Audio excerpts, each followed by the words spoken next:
Assalamu alaikum dear students, my name is Professor Zuhaib Hassan and I am your physics teacher। जी बेटा, आज हम dielectric के बारे में जानने की कोशिश करेंगे और डाइलेक्ट्रिक के साथ साथ इलेक्ट्रिक पोलराइजेशन का जो टॉपिक है उसको भी हम साथ में डिस्कस करेंगे। तो डाइलेक्ट्रिक क्या चीज़ है जी? डाइलेक्ट्रिक की डेफिनेशन मैंने यहाँ लिखी। The dielectric consist of atoms and molecules which are electrically neutral on the average, they contain equal amount of positive and negative charges. यानी कि ऐसे सब्सटेंसेस जिसके अंदर इक्वल अमाउंट ऑफ नेगेटिव और पॉजिटिव चार्जेस होंगे और वो इलेक्ट्रिकली न्यूट्रल होंगे, ऐसे सब्सटेंसेस को हम क्या नाम देंगे? डाइलेक्ट्रिक का नाम देंगे। और इसमें जो एग्जांपल्स दी हुई हैं, it is glass, mica, would, plastic, इनको एज डाइलेक्ट्रिक मीडिया इस्तेमाल किया जा सकता है between the plates of capacitor. और इसी बुनियाद पर कैपेसिटर की डिफरेंट टाइप्स आपने पढ़ी हुई हैं ऑन 10th क्लास की फिजिक्स के अंदर। जी बेटा, इसके अंदर आगे लिखा है the distribution of these charges in atom and molecules in such a way that the centre of the positive charge coincides with the centre of negative charge. यानी कि पॉजिटिव और नेगेटिव एक दूसरे के ऊपर क्या कर रहे होते हैं? कोइंसाइड कर रहे होते हैं और एक दूसरे के असर को क्या कर रहे होते हैं? कैंसिल कर रहे होते हैं। किसके अंदर? डाइलेक्ट्रिक के अंदर। दैट्स व्हाई वो इलेक्ट्रिकली क्या होते हैं? न्यूट्रल होते हैं। When a dielectric medium is placed between the plate, effects on the molecules of the dielectric, the negative charges are attracted towards the positively charged plates, vice versa। यानी कि negative positive को और positive negative को एक दूसरे की तरफ attract करते हैं। Electrons are not free to move in dielectric. Electron free नहीं होते डाइलेक्ट्रिक में मूव करने के लिए।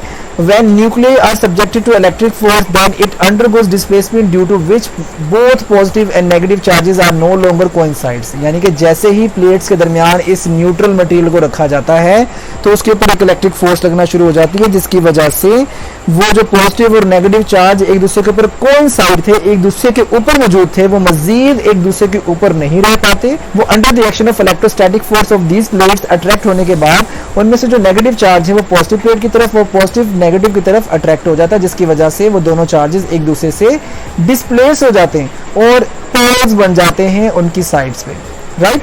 तो but the molecules as a whole remains neutral. यानी कि जो मॉलिक्यूल है पोल्स तो बन गए लेकिन ओवरऑल पॉजिटिव नेगेटिव बराबर होने की वजह से वो ओवरऑल क्या रहेंगे? न्यूट्रल रहेंगे।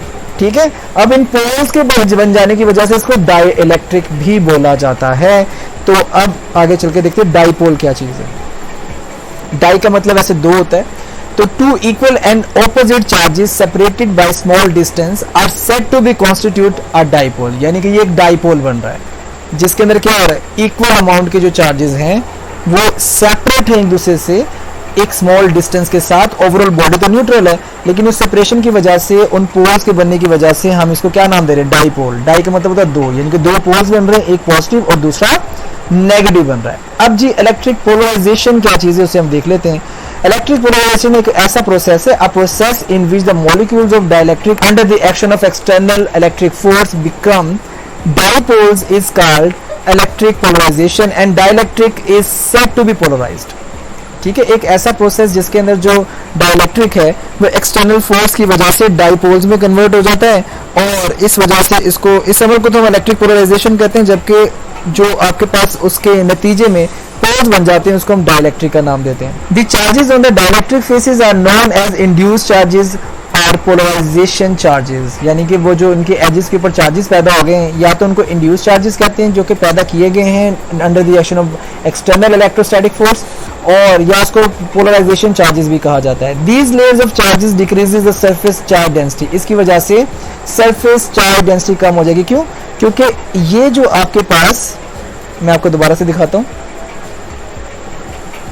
ये जो प्लेट्स के ऊपर चार्जेस हैं ये इंगेज हो जाएंगे इन डाइपोल के चार्जेस के साथ। तो प्लेट्स के ऊपर पाए जाने वाले चार्जेस जिनकी वजह से इन दोनों प्लेट्स के दरमियान एक फोर्स एग्जिस्ट करेगी, वो चार्जेस जो कि इस प्लेट के ऊपर मौजूद थे, जिनकी वजह से चार्जिंग डिस्चार्जिंग का फिनोमेना होना है और इस कैपेसिटर में एनर्जी देनी है सर्किट को, वो चार्जेस कम होने की वजह से जी प्लेट्स का एरिया तो उतना ही रहेगा लेकिन चार्जेस के कम हो जाने की वजह से प्लेट्स की सरफेस चार्ज डेंसिटी कम हो जाएगी, राइट। जो कि फॉर्मूला यहाँ आपके सामने मौजूद है। अगर सिग्मा कम हो जाएगा किसकी वजह से?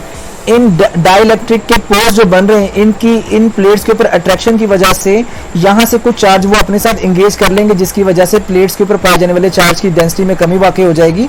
तो सरफेस चार्ज डेंसिटी कम हो जाने की वजह से क्या होगा? पोटेंशियल भी डिक्रीज कर जाएगा। ठीक है। यहाँ लिखा है electric field intensity E decreases due to which potential difference also decreases.